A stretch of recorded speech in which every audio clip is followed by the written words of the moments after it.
Hello. Basically অনেকেই জিজ্ঞেস করছিল আর কি, মানে যারা স্টুডেন্ট নয় আর কি, তারা জিজ্ঞেস করছিল যে নিফটি কত অব্দি যেতে পারে, মার্কেটের কী অবস্থা থাকতে পারে। অনেকেই জিজ্ঞেস করছিল, তো সেটা লেভেল কয়েকটা মানে দেওয়ার জন্য, কোথায় নিফটি আসতে পারে বা ইথেরিয়াম কোথায় যেতে পারে, ক্রিপ্টো কতটা যেতে পারে, কিসে এখন ইনভেস্টমেন্ট ঠিক হবে, সিলভার, গোল্ড। তো বেসিক্যালি সেটার জন্যে এই ভিডিওটা করছি। আহ, প্রথমেই বলে রাখি যে আমি কি বলেছিলাম আর কী আপডেট ছিল সেটা, এখন কি আপডেট আছে সেটার মধ্যে আসি। একদম প্রথম কথা হচ্ছে গিয়ে, আমি নিফটিতে ফার্স্টে আসছি। নিফটিতে আমার মানে আপনারা দেখতে পাচ্ছেন এখানে আমি শেয়ার করেছি 28 নভেম্বর আমার একটা পোস্ট ছিল, যে নিফটি 26,300 আর 26,569 একটা, মানে এই জায়গা থেকে একটা মেজর কারেকশান আসতে পারে। ঠিক আছে, তো আলটিমেটলি দেখতেই পাচ্ছেন। এবার আমরা দেখে নেব যে নিফটির কি অবস্থায় আছে। আচ্ছা, নিফটির এখানে চার্টটা দেখছেন, আমি যেটা বললাম যে আমি এক্সপেক্ট করছিলাম 26,300 থেকে একটা বড় ফল, আর দেখে নিন এখানে একটা ডাবল টপ ক্রিয়েট করেছে 26,300-তে। তারপর এখান থেকে অলরেডি 1700-এর একটা ফল নিফটি দিয়ে দিয়েছে। ঠিক আছে, তো এবার কি হতে পারে? এবার আমি যেটা এক্সপেক্ট করছি এখান থেকে, নিফটি আর একটু নিচে যেতে পারে, আরও জায়গা আছে নিচে যাওয়ার, কিন্তু সব থেকে আগে 24,400-র যে লেভেলটা আছে, 24,300 থেকে 24,400, এটাকে আগে ভাঙা দরকার। যদি ভেঙে যায় কোনোভাবে, তাহলে আমরা এখান থেকে 24,000, 24,100 এই লেভেলটা পেয়ে যাব।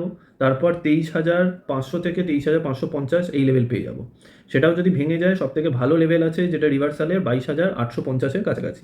ঠিক আছে, ওখান থেকে আমরা একটা রিভার্সাল পেয়ে যেতে পারি। এখন কি করতে পারে? এখন নিফটি কিছুটা ওপরে উঠতে পারে, কিছুটা ওপরে উঠে মেবি 5 তারিখ বা 6 তারিখ একটা মেজর অ্যাস্ট্রোলজিক্যাল ডেট আছে। তো তারপর আমরা দেখতে পারবো যে একটা বড় ফল আসতে পারে, যেটা আমার এখন মনে হচ্ছে। তবে হ্যাঁ, এইটুকু আমি শিওর যে ফেব্রুয়ারি, মার্চ, এপ্রিল, যেটা আমি আগেও বলেছিলাম, আমার ইয়ারলি একটা আমি প্রেডিকশন দিয়েছিলাম, অ্যাস্ট্রোলজিক্যাল মানে প্রেডিকশন দিয়েছিলাম। সেটার মধ্যে আমি অলরেডি বলেছিলাম যে আমি এক্সপেক্ট করছি ফেব্রুয়ারি, মার্চ, এপ্রিলটা মার্কেটের জন্য খারাপই থাকবে। তো খারাপ মানে এরকম নয় কি ও একবারে মানে নিচের দিকে চলে যাবে, এটা কখনো নিফটি করে না। ঠিক আছে, বা কোনো মার্কেটই এটা করে না। কোনো ঠিক মুভ দেওয়ার আগে মার্কেট আগে ফলস মুভ আগে দেয়। মানে ব্যাপারটা এরকম হয়, ধরুন কাউকে আপনি মারতে চাইছেন, ঠিক আছে, তো আপনি কি করবেন? আপনি ফার্স্টে তাকে আপনার বাড়িতে ডাকলেন, ঠিক আছে, বাড়িতে ডেকে আপনি ফার্স্টে ওপরে নিয়ে গেলেন, খাবার দিলেন, ঠিক আছে, পুরো বাড়িটা আপনি ঘোরালেন, তারপর আপনি হালকা করে তাকে ধাক্কা দিয়ে ফেলে দিলেন। তো এরকমই আর কি হয়, মানে নিফটির ক্ষেত্রে বা মার্কেটের ক্ষেত্রেও সেম জিনিস হয়। কী হয়, ফার্স্টে আপনাকে একটা ফলস মুভ মার্কেট দেবে, যেখানে প্রচুর রিটেলার যারা থাকে তারা ট্র্যাপ হবে। ঠিক আছে, যখনই ট্র্যাপ হবে তারপর একটা বড় মুভ মার্কেট দেয়, যেটা আমি একটু পরেই আমি বলবো আর কি। মানে ইথেরিয়ামের ক্ষেত্রে সেই জিনিসটাই দেখেছিলাম। তো এই জিনিসটা আমরা নিফটির ক্ষেত্রেও কিন্তু দেখতে পারি। তো অবভিয়াস ব্যাপার, আলটিমেটলি কোথা থেকে পড়বে এখান থেকে যাচ্ছে না বোঝা, কিন্তু এইটুকু শিওর যে মার্কেট পড়বে। ঠিক আছে, নিফটি পড়বে, এটুকু মোটামুটি শিওর, কেননা স্ট্রাকচার গন্ডগোল হয়ে গেছে। স্ট্রাকচারে গন্ডগোল হয়ে গেছে, ইমিডিয়েট সাপোর্ট থেকেও একটা সাপোর্ট তো নিয়েছে। তো এখান থেকে আশা করছি একটা ফলস মুভ দিয়ে মার্কেট আলটিমেটলি নিচের দিকেই আসবে। ঠিক আছে, তো এই হয়ে গেল নিফটি গল্প। এবার নেক্সট আসা যাক, আমি গোল্ড সিলভারের দিকে আমি আসছি। গোল্ড সিলভারে যদি দেখি, ফার্স্টে আমি এখানে সিলভারে এলাম। সিলভারে দেখতে পাচ্ছি আমার 121 আমার লেভেল ছিল ওপরে। তো 121 থেকে মার্কেট আরেকটু ওপর থেকে আর কি মার্কেট রেজিস্ট্যান্স নিয়ে নিচের দিকে এসছে। নিচের দিকে এসে 71-এর যেটা সাপোর্ট মার্কেট সেটাকে রেসপেক্ট করেছে। মাঝে একটা 83-এরও লেভেল ছিল। খুব ইম্পর্টেন্ট হচ্ছে কি আজকের দিনটা বা নেক্সট দুদিন সিলভারের জন্য খুব ইম্পর্টেন্ট। দেখতে হবে সিলভার কি 83-এর লেভেলের ওপর মানে ক্লোজিং দিতে পারে কি না। ঠিক আছে, মোটামুটি 81-এর লেভেল ওপরে ক্লোজিং চাই। এবার গোল্ডের দিকে দেখে নেব। গোল্ডের ক্ষেত্রে ব্যাপারটা হচ্ছে গিয়ে, আমরা দেখতে পাচ্ছি 5,628 এরকম লেভেল থেকে গোল্ড পড়েছিল। আর কিছু মানে দেখতেই পাচ্ছেন আর কি, কয়েকটা লেভেল ভেঙে নিচের দিকে এসেছিল। এবার আমি যেটা এক্সপেক্ট করছি আর কি গোল্ডকে, মোটামুটিভাবে আবার, আচ্ছা, গোল্ড সিলভার দুটোই আমি এক্সপেক্ট করছি যে আবারও অল টাইম হাইতেই যাবে। ঠিক আছে, এটা খুবই একটা লজিক্যাল ব্যাপার। এরকম নয় কি আপনার মানে মার্কেটে হয়তো অনেক ধরনের কথা শুনতে পারবেন যে বড় একটা ক্র্যাশ আসতে চলেছে, 70%, 80%-এর একটা ক্র্যাশ আসতে চলেছে। এইসব কিন্তু এইসবের একদমই পাত্তা দেবেন না। এই জিনিসটা সিলভার গোল্ডে বরাবর হয়ে এসছে। ঠিক আছে, যখন গোল্ড 30,000, 40,000-এ ছিল, তখন লোকেরা বলেছিল যে অনেক গোল্ড বেড়ে গেছে, এবার 10,000, 15,000-এ আসতে পারে। আমি এটা বলছি 2020-20 কথা। ঠিক আছে, তারপর দেখা গেল যে গোল্ড 60,000 এলো, তখন সবাই ভাবলো যে গোল্ড হয়তো 40,000-এ আসবে। তারপর যখন 1,00,000 টাকায় গেল, তো গোল্ড যখন 1,00,000 টাকায় গেল মানে কয়েকদিন আগে, তখন সবাই কি এক্সপেক্ট করেছিল যে 1,00,000-এ কোনো দিন সাস্টেন করবে না, সেটা 50,000 60,000 টাকায় আসবে। তারপরেই দেখলাম হট করে ওটা 1,50,000 টাকায় চলে গেল। তো এখনও আলটিমেটলি লোক এক্সপেক্ট করছে কি ওটা আবার 1,00,000 টাকা 50,000 টাকা এরকম আসবে, সেটা কোনো দিনই আসবে না। ঠিক আছে, হার্ডলি হয়তো 1,00,000 টাকায় হয়তো আসতে পারে। ঠিক আছে, তো সেটাকে আমি কোনো দিন বড় ফল বলবো না। তার কারণ আমাকে দেখতে হবে মার্কেট কোথা থেকে উঠেছে, গোল্ড কোথা থেকে উঠেছে, সেই জিনিসটাকে আমাকে দেখতে হবে। যদি সেটা যা কিছুই হোক না কেন, যদি সাপোজ সে 80% 90% সে মুভ দিচ্ছে, সে 70% মুভ দিচ্ছে, তো অবভিয়াসলি কিছুটা প্রফিট বুকিং, কিছুটা রিট্রেসমেন্ট অবভিয়াসলি তার মধ্যে আসবে। তো সেই জন্য কি হয়, ব্যাপারটা আমরা দেখতে পাই যে 20% 25% এইটুকু ফল মানে খুবই লজিক্যাল। ঠিক আছে, এটাকে আমরা বলি হচ্ছে রিট্রেসমেন্ট। যে কোনো বুলিশ মার্কেটে রিট্রেসমেন্ট দরকার। তো এই যে কমোডিটিগুলো আছে, এগুলো জীবনে কোনো দিন ক্র্যাশ হবে না। ঠিক, তো ওই জন্য কখনো এটা ভাববেন না যে বাই করা ছেড়ে দেবো। সবসময় এই যে ইন্ডিসেসগুলো, সবসময় আমি যেটা বলি, কখনো ওপরে গিয়ে বাই করতে নিই। যদি ওপরে যায় তাহলে ওটাকে ওপরে ছেড়ে দিতে হয়, ও আবার যখন নিচে আসবে, মানে জাস্ট একটা রিট্রেসমেন্ট যখন নেবে তখন বাইং করতে হয়। যেমন এখান থেকেও দেখতে পাচ্ছেন যে 4491-এ চলে এসেছিলো আর কি গোল্ড, সেখান থেকে অলরেডিও কিন্তু 300 পয়েন্ট কিন্তু আবার ওপরে কিন্তু চলে গেছে। ঠিক আছে, মানে প্রায় 7.5% ও কিন্তু রিট্রেস করে ফেলেছে আবার। তো এরকমই আর কি ব্যাপার স্যাপার হয়। এবার কেউ যদি মানে থাকে ভেবে যে আরও নিচে আসবে তারপর কিনবো, সেই জিনিসটা কোনোদিনই হবে না। ঠিক, তো সবসময় এই জিনিসগুলো হচ্ছে গিয়ে বাই অন ডিপ। এবার ডিপটাকে আমি কখনোই এক্সপেক্ট করতে পারছি না যে ওটা ক্র্যাশ হয়ে যাবে।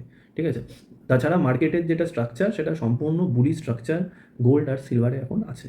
তো লোকের কথায় কান্না দিয়ে একদম বাই করতে থাকুন, কোনো প্রবলেমের কিছু নেই। আচ্ছা, নেক্সট চলে আসি ইথেরিয়ামের দিকে। ঠিক, ইথেরিয়ামে আপনারা দেখবেন 15 অক্টোবর আমি একটা পোস্ট করেছিলাম, যেখানে ইথেরিয়াম কেমন করে পড়বে আমি পুরোটাই দিয়ে দিয়েছিলাম যে কেমন করে পড়তে পারে। তখন মনে হয় ইথেরিয়াম ছিল 4130 4200 এরকম একটা জায়গায় ছিল। সেখান থেকে আমি বলেছিলাম যে আমি এক্সপেক্ট করছি ইথেরিয়াম, মানে ফার্স্টে আমি দেখেই বলেছিলাম যে ইথেরিয়াম কিন্তু বিয়ারিশ আছে। তো আমি এটাও বলেছিলাম যে আমি এক্সপেক্ট করছি রিভার্সাল লেভেল 2150 2150 টাকা। ঠিক আছে, তো অলরেডি আমি যেটা দেখতে পেয়েছি, আর আমি কয়েকটা বাউন্স লেভেলও দিয়ে দিয়েছিলাম, যেমন 3590 দেখতে পাচ্ছেন যে প্রথম ও বাউন্স করলো 3590 ওরকম জায়গা থেকেই, তারপর বাউন্স করলো 3170, মানে আমার লেভেল যেটা ছিল ওখান থেকেই তারপরের বাউন্সটা এলো। তারপরে দেখুন 2750 জায়গা থেকে আমি একটা বড় মুভ ওপরের দিকে দিয়েছিলাম। সেটা কেন দিয়েছিলাম আপনারা বুঝতেই পেরেছেন, যে ওখানে মানে একটু পরে বুঝতে পারবেন আর কি, বেসিক্যালি চারটা দেখলে, যে মার্কেট ওখান থেকে কিন্তু অনেকটা ওপরের দিকে কিন্তু মুভ দিয়েছে, আর অনেকটা কিন্তু সাস্টেন করেছিল ওখান থেকে। ঠিক আছে, তো এই জিনিসটা দেখতে পারবেন যে আমি আগেই কিন্তু এই জিনিসটাকে প্রেডিক্ট করেছিলাম। আর তারপর কি লাস্টে আপনি দেখতে পাচ্ছেন, যেটা আমাদের মানে আমার যেটা বেসিক্যালি লাস্ট যেটা লেভেল ছিল 2150, আর মার্কেট কিন্তু সেই লেভেলেই কিন্তু এসছে আজকে সকালবেলায়।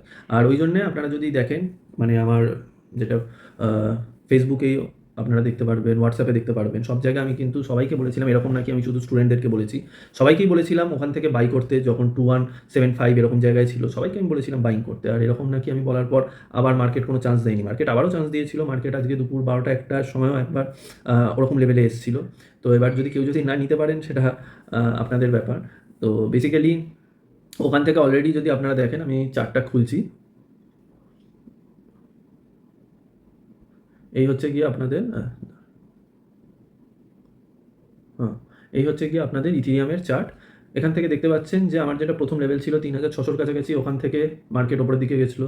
তারপর 3100 যে লেভেলটা ছিল, ওখান থেকে মার্কেট ওপরের দিকে গেছিলো। তারপর 2750 থেকে মার্কেট অনেক দিন ওই রেঞ্জে ছিল, অনেক দিন সাস্টেন করেছিল। তারপর মার্কেট আলটিমেটলি আমার যেটা ফাইনাল যেটা টার্গেট ছিল 2150, সেখানে মার্কেট গেছিলো। তো এখন যেটা আপাতত মার্কেট 2316-এ আছে। আমার বাইং লেভেল ছিল 2175, এটা ছিল আমার বাইং লেভেল।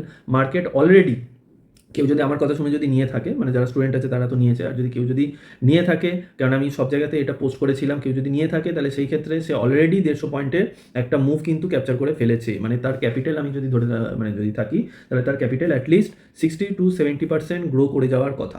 ঠিক আছে, আজকে এটা সকালবেলায় আমি দিয়েছিলাম ট্রেডটা। আর এই ট্রেডটা আজকে বলিনি, যেটা আপনাদেরকে দেখালাম 15 অক্টোবর থেকে আমি কিন্তু পোস্ট করেছিলাম। আর কেমন করে ইথেরিয়াম পড়বে প্রত্যেকটা লেভেল আমি দেখিয়ে দিয়েছিলাম, কোন লেভেল থেকে পড়তে পারে আমি দেখিয়ে দিয়েছিলাম। এবার আসি কিছু লোকের কথা, যারা মনে করে যে ট্রেডিং হচ্ছে গিয়ে জুয়া। ঠিক আছে, ট্রেডিং হচ্ছে গিয়ে গ্যাম্বলিং। যদি লাগে মানে আনতাবড়ি হয়তো সে লেগে মানে 2150-এ এসে চলো আনতাবড়ি লেগে গেছে। ঠিক আছে, এখানে আপনারা দেখতে পারবেন যেটা এখানে আছে আর কি, যেটা দেখলেন প্রত্যেকটা লেভেল কেমন করে ফল করতে পারে, কোন লেভেল অবধি আসতে পারে, তারপর উঠে তার মানে কোন জায়গা থেকে ও রিট্রেস করতে পারে, প্রত্যেকটা জিনিস কিন্তু আমার কিন্তু অলরেডি আগে থেকে কিন্তু প্রেডিক্ট করা ছিল। আর দেখলেন সেইভাবেই ফলটা পড়েছে। তো আপনারা দেখে নিতে পারেন, যদি এরকমভাবে কেউ যদি প্রেডিক্ট করতে পারেন, অবভিয়াসলি আপনারা তাকে নিশ্চয়ই ফলো করুন। তো বেসিক্যালি এটাই বলার যে এখান থেকে আমি আপাতত যেটা এক্সপেক্ট করছি ইথেরিয়ামকে, এখান থেকে ইথেরিয়াম অবভিয়াসলি ওপরের দিকে উঠে চলে যেতে পারে, কিন্তু যদি এখান থেকে ওরমভাবে মানে এত ইজিলি যদি ওপর দিকে যদি বেরিয়ে যায় ইথেরিয়াম, তাহলে সেটা একটু ফিশি হবে, ঠিক? তো আমি যেটা এখান থেকে এক্সপেক্ট করতে পারি কি, ইথেরিয়াম এখান থেকে হয়তো নিচের দিকে যত লিকুইডিটি আছে সেটাকে সুইপ করার জন্য হয়তো আরও একটু নিচে এলো, 2000 এরকম লেভেলে এলো, তারপর ওখান থেকে হয়তো একবারই বেরিয়ে গেল, ঠিক আছে? আমি কোনো ক্লোজিং অ্যাকচুয়ালি আমি 2150 নিচে এক্সপেক্ট করছি না, কেন যদি কোনো ক্লোজিং যদি 2150 নিচে যদি চলে আসে, সেই ক্ষেত্রে কিন্তু ইথেরিয়াম কিন্তু খারাপ হয়ে যায়। তো বেসিক্যালি এখান থেকে আমাদেরকে ক্লোজিংটা দেখতে হবে, এটার উপরে দিচ্ছে কি নিচে দিচ্ছে। তো যতক্ষণ এর উপরে দিচ্ছে আমি আমার পজিশন আস্তে আস্তে আস্তে আস্তে বাড়াতে থাকবো, ঠিক আছে? এখান থেকে তো অলরেডি আমার হোল্ড করা আছে, সেটা চলছে এখন 2000, মানে কারেন্টলি এখন 2312-তে চলছে। তো বেসিক্যালি এটাই বলার কি, ট্রেডিংটা কিন্তু গ্যামলিং নয়, ঠিক আছে? ট্রেডিংয়ের জন্য আপনাকে ঠিক লেভেলে আসার জন্য ওয়েট করতে হবে। যেরকম আমার স্টুডেন্টরা যারা আছে তারা জানে, আমি এই 2150 যে লেভেলটা আছে এটাতে আসার জন্যে আমি ওদেরকে মোটামুটি 3 মাস ওয়েট করিয়েছি। মাঝে হয়তো 2-3টে হয়তো স্ক্যাল্পিং, 3-4টে হয়তো স্ক্যাল্পিং করিয়েছিলাম। বাকি আমি কিন্তু ওদেরকে ওয়েট করতে বলেছিলাম, যে ওয়েট করতে মানে বেসিক্যালি আমরা নভেম্বর থেকে 3-4টে ট্রেডের বেশি করিনি। ওয়েট করছিলাম 2150 লেভেলে আসার জন্য, আর যখনই 2150 লেভেলে এলাম আজকে হেভি ইনভেস্টমেন্ট কিন্তু এখানে, খুব অ্যাগ্রেসিভ ইনভেস্টমেন্ট কিন্তু এখানে করেছি, ঠিক?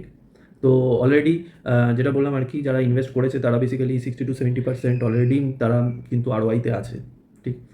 তো এটাই বলার যে শিখুন, শিখে করুন। এবার এটাই বলার। আর আরেকটা জিনিস, যে আমার লেখা একটা বই, যেটা অলরেডি আপনি মানে আপনারা আমার ফেসবুক পেজে দেখতে পারবেন, লিঙ্কটা আছে শেয়ার করা অ্যামাজনে। যদি কারোর যদি মনে হয় যে আমি শিখবো, তাহলে সেই ক্ষেত্রে আমার বইটা থেকেও কিন্তু শিখে নিতে পারেন। যদি মানে হার্ডলি হয়তো ইবুক আপনারা হয়তো ওটা 250 টাকার মধ্যে হয়তো পেয়ে যাবেন। তো ওটাতেও আপনারা শিখে নিতে পারেন। তাছাড়া যদি আমার কাছ থেকে যদি ডাইরেক্ট যদি শিখতে চান, তাহলে সেটা আলাদা কথা, কন্ট্যাক্ট করে নেবেন। Thank you.